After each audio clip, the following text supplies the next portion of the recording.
The scene here is San Francisco Harbor. The ship has just arrived from Baltimore through the Panama Canal, bringing in its cargo the 6 reels of submarine telephone cable that we see being transferred to a waiting barge. The end of the long journey from the eastern factory is near, where the final resting place of these cable circuits is to be the floor of San Francisco Bay. In fact, these are the actual circuits that were planned to serve the artificial island that was made to rise from these historic waters as a home for the Golden Gate International Exposition. And after serving the crowds thronging this appealing panorama of foreign and domestic attractions, these same circuits will be part of a great new cable artery. This artery will join the others already winding beneath the surface of the bay to bring the voice of America to this busy port on our western shore. There's an interesting engineering story in this sequence of pictures, but I see in them another and a special significance, and that is the extraordinary skill and technique that is mobilized in this modern day to combat a small but deadly peril to such circuits as these: a single drop of water. Yes, it is of vital importance to prevent the entry of a single drop, for if one drop can enter, so can another, and another, and another, until the electrical transmission of speech is impossible. So underwater circuits must be provided by the cable makers with unusual protection, both against leakage and against accident.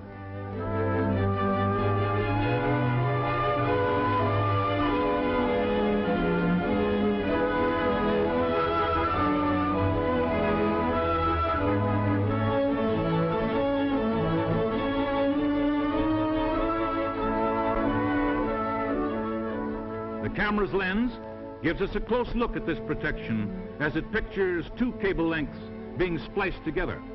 The splicing job itself is no small task. The engineers anticipated the needs of the coming years and called for 1,056 wires, each wire separately insulated. There's a boiling out process with petrolatum to remove every trace of moisture, and then the lead sleeve is pulled over the splice, and there's some mighty hot lead to handle as the sleeve is made part of the cable's smooth and pliable metal coat. This looks like a workmanlike job, but these cable men aren't yet satisfied that the splice is airtight. They're going to conduct a most important testing investigation. A hole is made in the lead. Nitrogen gas at 20 pounds pressure per square inch is forced through the hole to surround the wires just spliced, and then an extremely unromantic substance comes into use: plain, everyday soap suds. But the soap suds are most effective here, for if gas is escaping, there will be soap bubbles to mark the spot. The job we're watching is pronounced good. The double armoring is the vitally essential precaution. Nothing on the bottom, like a dragging anchor, for example, can scrape or break the sheathing of the circuits and let the water in. And since the corrosive effect of salt water on metal is a peril to be guarded against, the armor gets 2 final overcoats of tar-treated jute to make corrosion very, very slow. Finally, about 2 miles of armored cable is coiled on the big drum, ready for its underwater resting place on the floor of the bay. One of the piers of the Bay Bridge that stretches more than 8 miles over land and water to link San Francisco and Oakland is the midway point for uniting 2 long underwater sections. A diver first goes overboard to make sure that all goes well in placing the pier end of the cable. And when he's back on board with his report, there's nothing more to do except head for the terminal on the distant shore while the cable disappears in the churning waters of the barge's wake. So look out, Father Neptune, down there in your underwater kingdom. Here come 1,056 wires. There's no use trying to get them wet, for I don't think it can be done.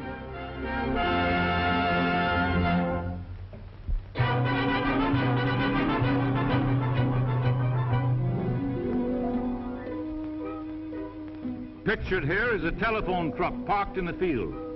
That's not unusual in itself.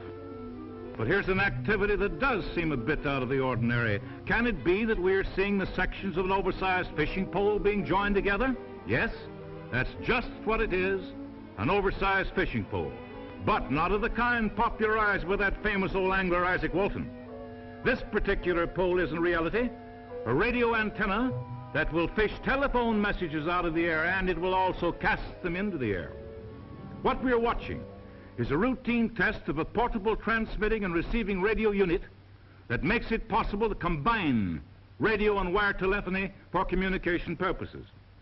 An important use of the apparatus might be in such emergencies as when a hurricane or a flood, for example, has brought about a gap in the wire facilities.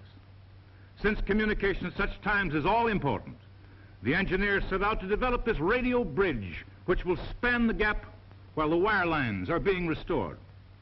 The entire equipment weighs only a few hundred pounds and can obtain power for its operation from a gasoline-driven generator in case other power is not available.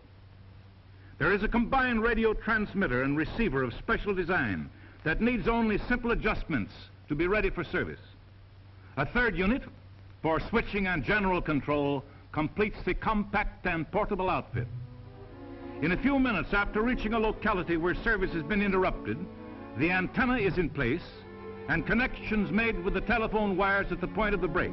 And then station, well, let's call it station PHONE, is ready to go on the air, ready to communicate with a similar unit that is waiting for messages across a flooded valley, a storm-swept mountain range, or in some suddenly isolated community, or perhaps at an emergency relief station such as a Red Cross field hospital.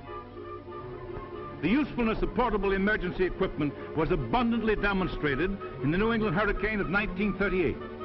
Many towns were completely isolated, but in several instances, telephone engineers with hastily improvised apparatus were able to establish these radio links so that combined radio and wire communication would connect the stricken communities with the world outside. And so again, we find science and engineering in important cooperation to provide a means for getting the message through under unusual emergency conditions. These pictures, therefore, bring us good news indeed.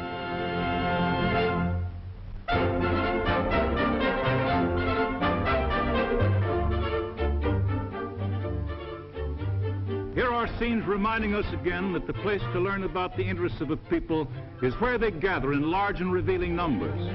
For anyone curious about our national enthusiasms, our pleasures, and our relaxations, the obvious and wise procedure is to go where they are spontaneously displayed. To walk with the jostling throngs, to follow the crowd to some stadium, for example, where collegiate gladiators battle amid modern football pageantry, or to a ballpark filled with ardent admirers of our national pastime, or to the scene of exciting water sports like this regatta along Maryland's historic shore, where the breeze is blowing keen and fresh and the skippers have met to match their wits and their skill. And someone is following this crowd. It's the telephone company experimenting with a trailer equipped with telephone booths that can be towed far out in the country where people may assemble for a few hours and then disappear. Here it comes with the installer's car close behind so that the trailer can quickly be connected with nearby wires. After that is done, and with Miss Maryland presiding, it's all ready for those who may have need for its convenient presence.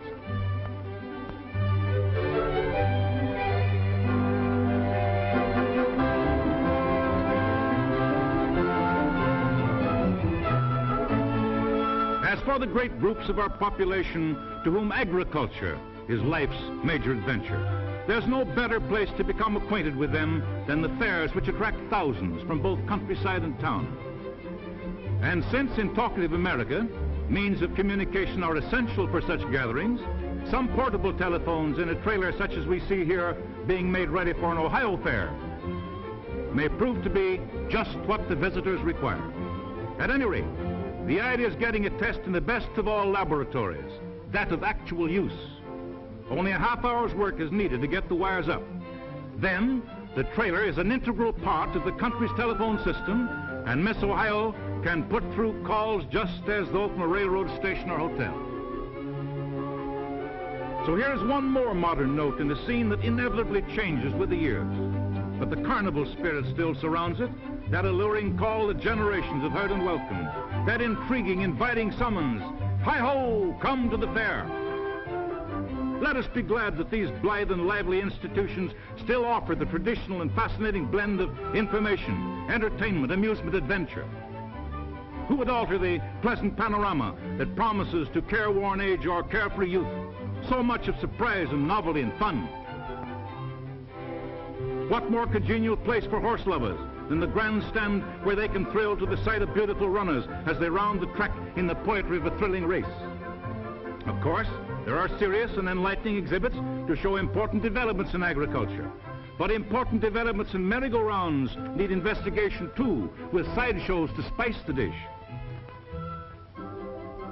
Aristocrats of barn and barnyard brought many a mile in the quest of a blue ribbon, pass in review before critical judges of pulchritude and pedigree. But everywhere is the constant evidence that the farm's best products are on 2 legs, not 4. Yes, come to the fair, learn about sturdy rural America, Mr. and Mrs., Master and Miss, on the holiday that reveals so perfectly their friendliness, their accomplishments, their hopes. I thank you.